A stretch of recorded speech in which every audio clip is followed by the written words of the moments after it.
Today was leg day at the gym. Oh, today I did sit day. And yesterday, was arm day, chest day at the gym. Yeah. And then the day before that was another arm day. Shoulder, back, and chest day. Yeah, same. And then the day before that was cardio. I'm telling you all of this to let you know my body hurts. You should have done another sit day like I did. I did a sit day today. I did a big chest day, bunch of chest stuff, hundreds of chest things. Yeah. And today I sat. Now I feel great. I did not sit, and my body hurt. Every part of there's like no way out of being, please stop, that. What about your traps and back? But like, there's no way of being right now currently that is comfortable for me. You know what would make you feel better? Hot cheese on a pizza. Oh, I was like fondue. What up, Hope Biscuits? It's your girl Skitten, back at it again, here with my husband. If we do this with you, I want to do a Lindsay video for me. Okay, I will let you have a Lindsay video. Done! The bidding is over. I will let you have a Lindsay video. Today we're here to watch some casual Geographic. We are, as previously stated, his favorite. Yeah, reactors with a hard R. Reactors with hard R, yes. We will eventually stop mentioning that. One day we'll stop talking about it. Your deathbed. The title of this one is Animals That Get the Middle Finger from Childhood, and I just feel like he didn't have to talk about me like that. I hope you guys are doing well, staying safe and sanitized. Also, somebody mentioned that I should say staying sane. So I hope you guys are also staying sane. Staying sane and sanitized is hilarious. Safe, sane, sanitized. I need all of those, okay? Without further ado, let's go ahead and get started. I thought this was a dog. Shut up. It looked What kind of fucking dog? It looked like a puppy. My love, please. It's just the ugliest fucking dog I've ever seen. There's some real ugly dogs out there. Bro, it'll be the last thing you see before I get shot. 3, 2, 1, play. A hippo made me cry. Hippos are easily first ballot in the Hood Nature Hall of Fame, but they didn't get it from turning hundreds of humans into hashtags a year, or for being a part-time predatory land whale out of water, while also being fast enough to catch a ticket in a school zone. It's not because of it's not just their eyes. It's because as a kid, I was traumatized by 3 words. What? Hippo, baby, shower. What? Really? Why? Maturing is realizing 2 things about nature. Okay. 1, you hit the RNG lottery if you die of old age. And 2, you probably have a worse childhood than an actor from Redacted. Since I've already made a mother and father video on this channel, instead, we're gonna do basically the opposite. Here are the animals that get spanked the hardest by reality the moment they're born. And while this isn't really a bad parents video, you're gonna see some of these animals need CPS in the worst way. What? So yeah, back to hippos. So as a kid, I was watching this documentary. I couldn't really tell you what it was called or even what it was about. Just to remind you, that's a slurry of their own shit they're swimming in. You don't have to talk about this every time you see a hippo. Because when I was a child, they drew these scenes that they were all having fun in a big old bath together, just hanging out. Hippos love life. They didn't tell you the gross stuff. And that's what changes your views as an adult. You know what it makes me think of? Horror stories. You remember in Madagascar? Yeah, and right. She hangs out with the other, and there's that whole thing, I like them big. Right. Right, and there's this whole scene where Moto is like hitting on, okay, they're sitting. Yep. The whole time. They're sitting. He's seducing her, right? He's flirting with her. And he smells like in poop. a shit slurry. And he just smells like poop. There's no ventilation here. There's no filtration here. It's all just one big soup, baby. It's all just poop. But there was this one scene where a mother hippo showed up with her freshly born calf, and the other hippos woke up feeling like Mike. Jackson, Tyson, Jordan, take your pick. Either way, I watched the calf become coarse confetti in front of my eyes. Hippos are actually pretty solid moms. They'll take a maternity leave from the herd and pretty much quarantine herself for weeks to have the kid, and it's usually after a couple of weeks where she'll return to the pod. Problem is, if she comes back to an overcrowded pool or limited resources, or really just a hippoing, males will gang up on the mother, separate her from the calf, and make a hippo baby shower shockingly literal. Yeah. In their defense, it's technically rare, and it's not like your favorite animals don't follow the same script. Is that a zebra trying to drown another zebra? Out of that baby. Or fawn, or whatever the fuck it's called. He was trying get in the water! In the water! It's not like your favorite. Oh my god! Unsuccess. Another one's watching like, bro, are you serious right now? Are you kidding me right now? That was It's so brutal. Because there's no mistaking Oh it. my god. Man, did the squeals of an eviscerated baby hippo alter my brain chemistry. The Yeah. hippo's first introduction to its own kind is a family pool party that can turn into an actual bloodbath. And if that's too dark for an intro, I'm gonna put this right here. Because like the world of Ray Charles, it only gets darker. Ah, thanks. So in my non-professional online Okay. opinion, there's about 4 ways animals fresh out the womb get violated by the natural order. And the Okay. first one's what hippos go through, which I like to call running the gauntlet. It basically means because of circumstances, an animal too young to be anything but a milk merchant has to go through trials, tests, and a real-life bullet hell that I would hesitate to wish on my worst enemy. And unfortunately, my worst enemy is not this bird. You see, the barnacle goose had a problem. They build nests on high, cloud-caressing that's cliffs right. I away from forgot polar about bears these and things. foxes, but their food source, aka their entire way of life, is at the very bottom. Because they're Yep. basically flying lawnmowers that eat mostly grass, they can't just mama bird food into their faces. And air Ubering them down ain't on the table either. So their only option is to jump. All the way Just down. jump down. The day-old flightless baby barnacles freefall up to 400 feet straight down. Now that is the same clip from the same documentary that went, I guess viral or Yeah. whatever on Mhm. Animal Planet. So then they showed it for years and years and years in a row because it was so popular. Yeah. It wasn't popular because we liked it, producer. It was horrifying. It was horrifying.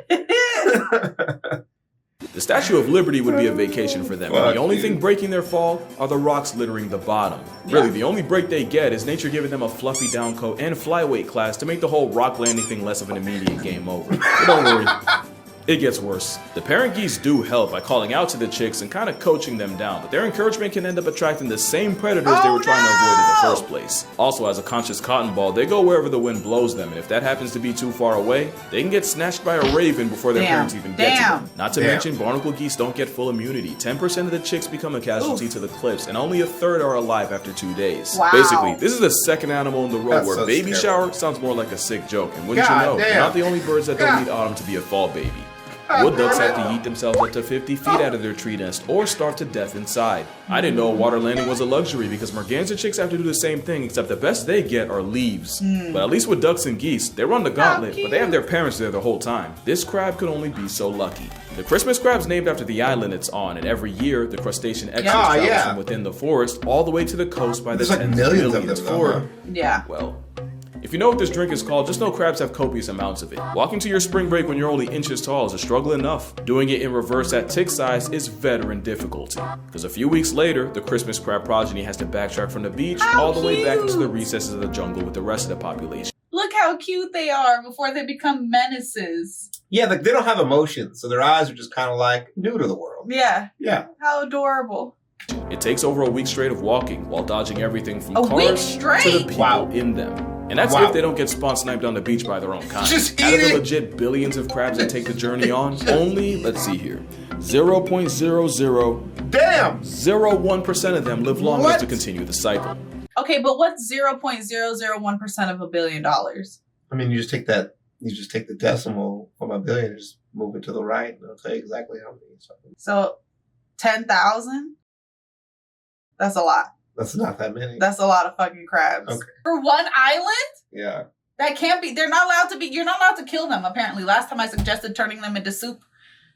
I don't know if you remember. Last time we talked about them, I was like, eat them. And they were like, you can't eat them. It's illegal. Who is you? Who said that you can't eat them? It is illegal. They are protected. Who told you that? Who said?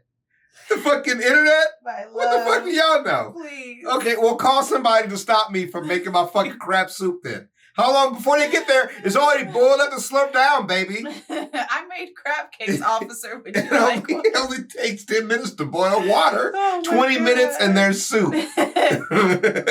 Some potatoes, some carrots, onions, Done. little cream, Put up to an hour and a half now. chicken broth. Man, gone. What play? Now, I'm not the best at math. They're arguably the only insect that can give 10% of the Furious 5 problems. It sounds like all but 1 in 10,000 crablets are statistically f***ed. Nothing says gauntlet like having so many kids. You basically forced a right hand of RNG to do at least one of your own right. Spoiler alert, you're gonna see that again. But nothing makes running the gauntlet more literal than Godzilla's understudy. Ironically, the marine iguana is only a menace to algae and is reportedly chill like that. They're Their so childhood is anything but, because gravid guanos will lay their eggs deep in sand or volcanic ash. But that also means they have to do the dash when their underground nursery turns out to be a snake pit. As soon as the iguanas are born, they immediately rush to the rocks for cover, and that can get them tailgated by, I've seen this of course, before. racer snakes. Yep. And like their name suggests, they're liable to run down a luckless lizard. Bro really just blew a 4-0 leg lead. Oh, and Euro-stepping Satan's garden hoses doesn't mean they still can't get picked off by the always menacing Galapagos hawk. Running through ops like Marshawn Lynch your first day out is survival of the fittest on steroids. And remember, running the gauntlet is just one of the ways the world plots on the young. Oh, we're Number two still might arguably be worse. Criminal negligence. Because at least with before, if you take an L, you can chalk it up to a skill issue. What? Turtles. Turtles are in the criminal negligence thing. Really? Definitely turtles. Oh, that's right. They just lay and leave. They dip out. Yeah. They dip out. Every time somebody posts, like on Twitter, they're like, oh my God, look at all the little turtles walking to the sea. I'm just like, they don't know. They don't know. People are like, oh, I always love this clip. And I'm like, damn. You need to get out more. There's a sad underbelly to this lady. Anyway, turtles are definitely here. But with a parent like that, if you're strapped for luck, you're pretty much in trouble. The harp seal is actually a decent mother.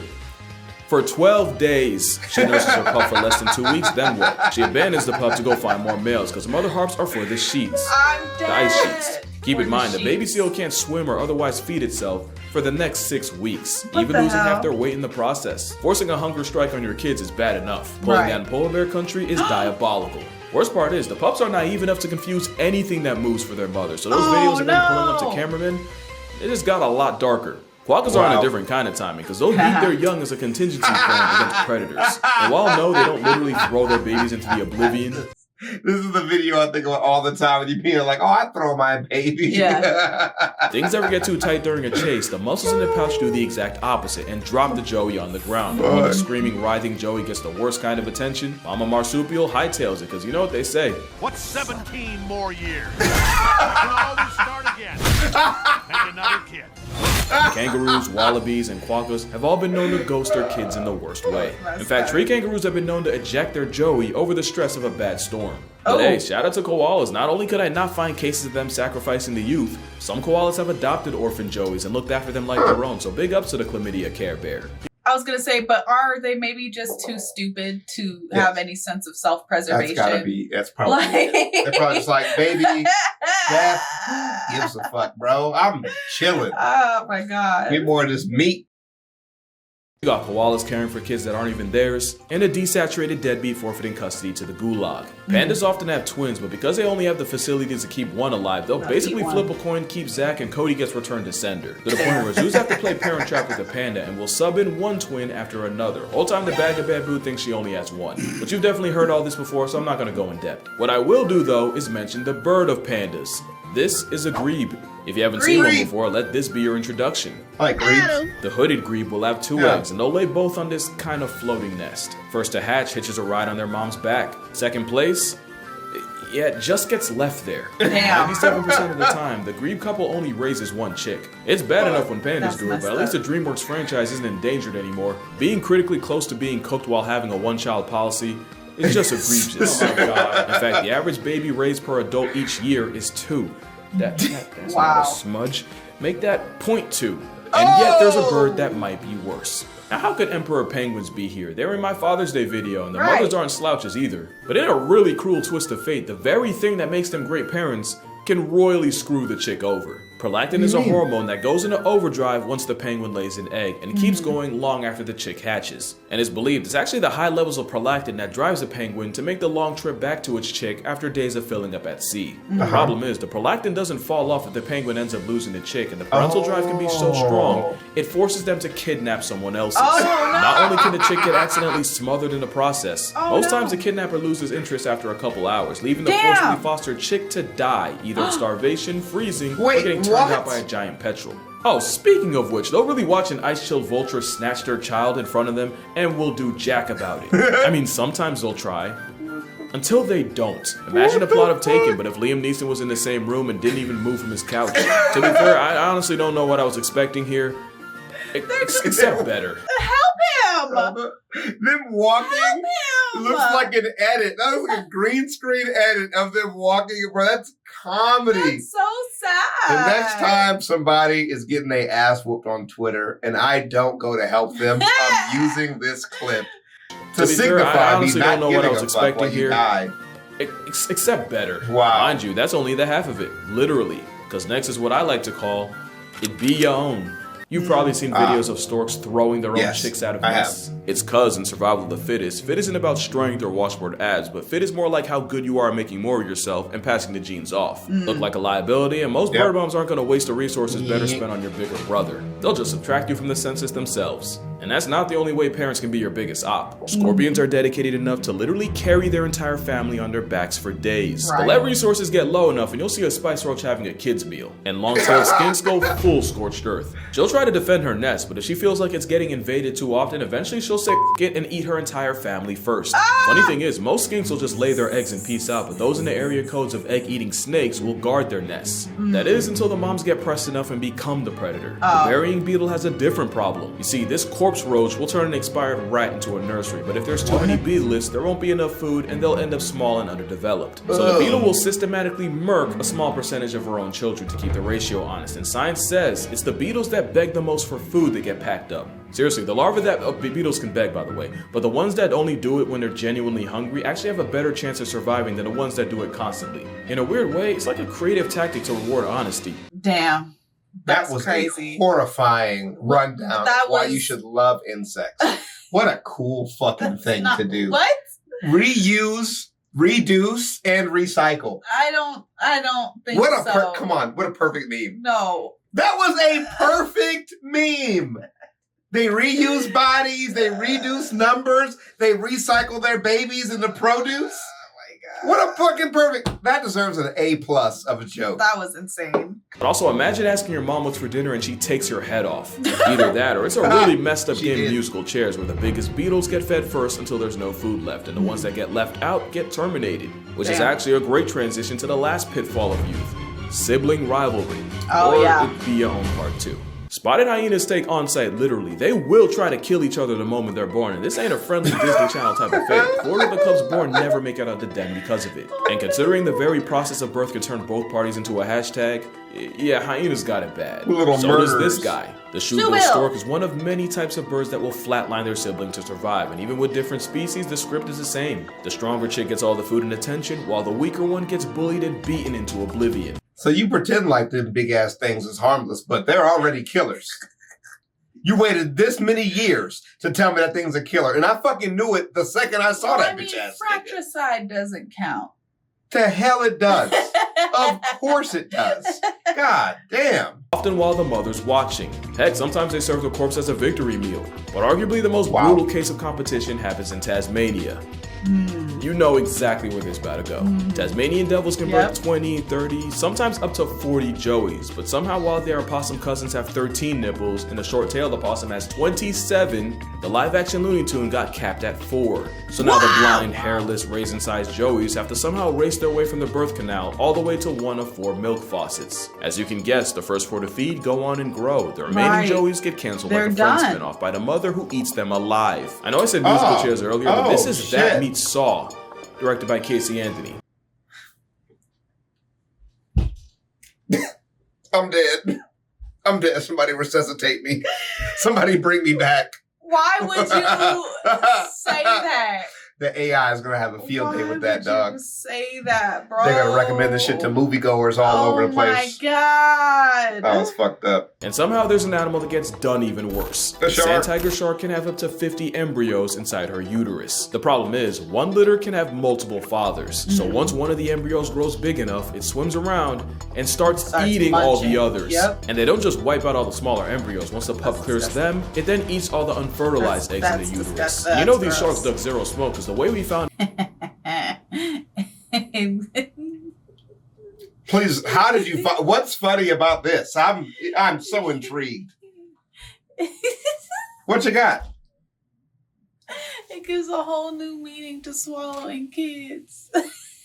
That is not better than the reduce, reuse, recycle joke. And you didn't even smirk at that one.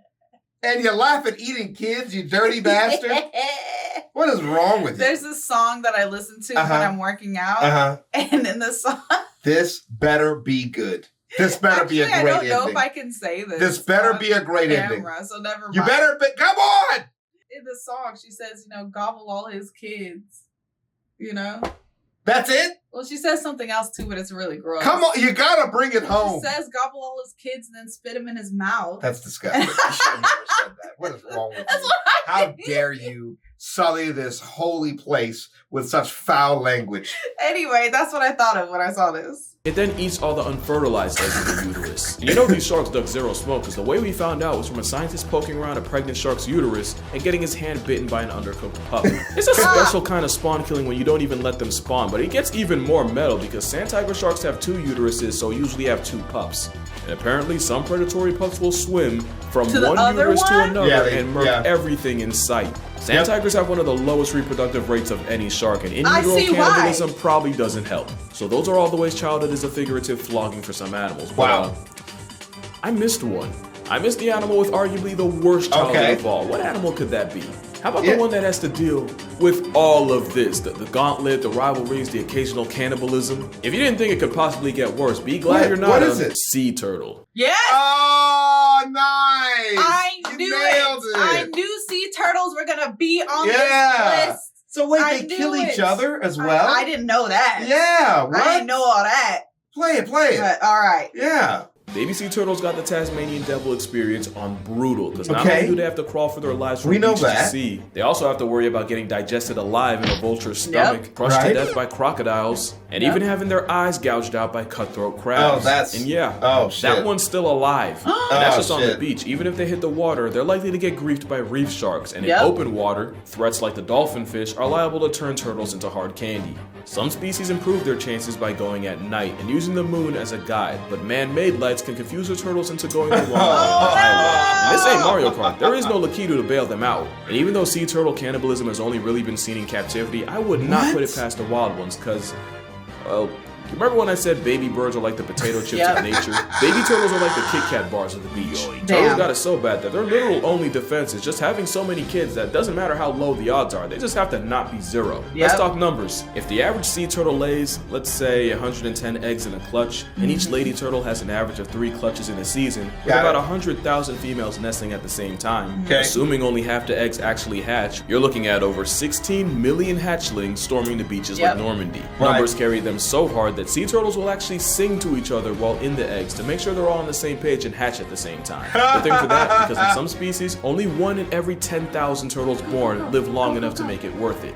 The ones that do spend most of their lives at sea until one day their internal GPS takes them hundreds, if not thousands of miles back to the beach where it all began. It's almost inspiring. Every sea turtle you see was that turtle out of thousands, and if they can make it out of that, hey, maybe we don't have it so bad. Yeah, let me stop right there. Turtles might as well be named after all the shit they take. Imagine nature gifting you a real-life bullet-held middle finger for your birthday, and this is the fastest you can go. But yeah, that's gonna do it for this video. Make sure you drink water. Let moms know you appreciate that. Out of all the things she could have been, she's not a harp seal. I hope.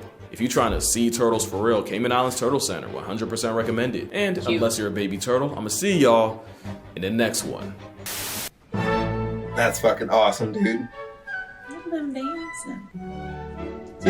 Turtles have the same vibes as the fucking the dudes from the 40K series, like the regular people that just fucking fight. Like there's a bunch of demons and orcs, and there's just like regular fucking guys with guns. Like, I don't know, man. I'm just here to shoot stuff and die. Whatever, bro. I remember the first time we were watching a documentary, and they start off, they're like, we're gonna focus on this mother and her clutch of eggs, right? And they do the fucking zoom in shot where you watch her lay the eggs, and that's disgusting. I don't know why they included that part, but sure, right? And then you get to watch them hatch, and there's so many. You're like, oh my God, there's so many. And remember, this is the first time we've seen it. And they show them first walking to the beach all cute. Yes, just right? And then the music changes. Yeah. And then welcome to darkness. Fucking bird just fucking T-bones the goddamn many seagulls and birds. Oh my God. They just on the fucking beach just feasting on these fucking things. And the producers knew, bruh. And then the one that we watched, the tide went away. Yeah. So they were trying to get to the water, but the tide was low. Yeah. So then they had to fucking they had to go farther than like they normally. Oh my, it was so, it was There was so a couple of them that showed just sad. die the second the tide gets low. Oh my God. Yeah, they just man. got stuck. Oh, and then, but like at the end, they're like, this one turtle makes it. Out of all of these fucking turtles. Just one This floating one around. baby turtle. I cried. It was terrible. I cried. We weren't even enjoying it anymore. We were watching, like you watch with your fingers, like up, like, oh my God, like they were murking so many fucking, bro, the fucking iguanas, didn't they have like an iguana on one side slithering around? Bro, they was chomping the fuck out the little babies, bro. And it was one of those things where we'd only really watched like mostly Right. happy Yeah, I'd never documentaries seen- before we. It was 30 minutes and it got real at the end. Oh my God. Anyway, Mhm. it was horrifying, but that's also why, like, every time I see turtles, I'm like, let's go, let's go. Another one made You it. have to work so hard to be here. That's why they're so fucking chill. Like, the things Bro. I've fucking seen, bro, Right. I don't give a fuck about none All of this. turtles have CPTSD. Thank you so much for joining me, husband. Yeah. I was really happy that you could be here for I want this. to tell that shirt you got there. You turned that to me like on purpose or what? You asked a lot of questions. Axolotl. Anywhoozins, thank you guys so much for joining us. Don't forget to leave your reaction requests and recommendations down in the comments below. Mhm. And other than that, peace out, Hope Biscuits. It's See you later. Skittin' Lit. 3, 2, 1.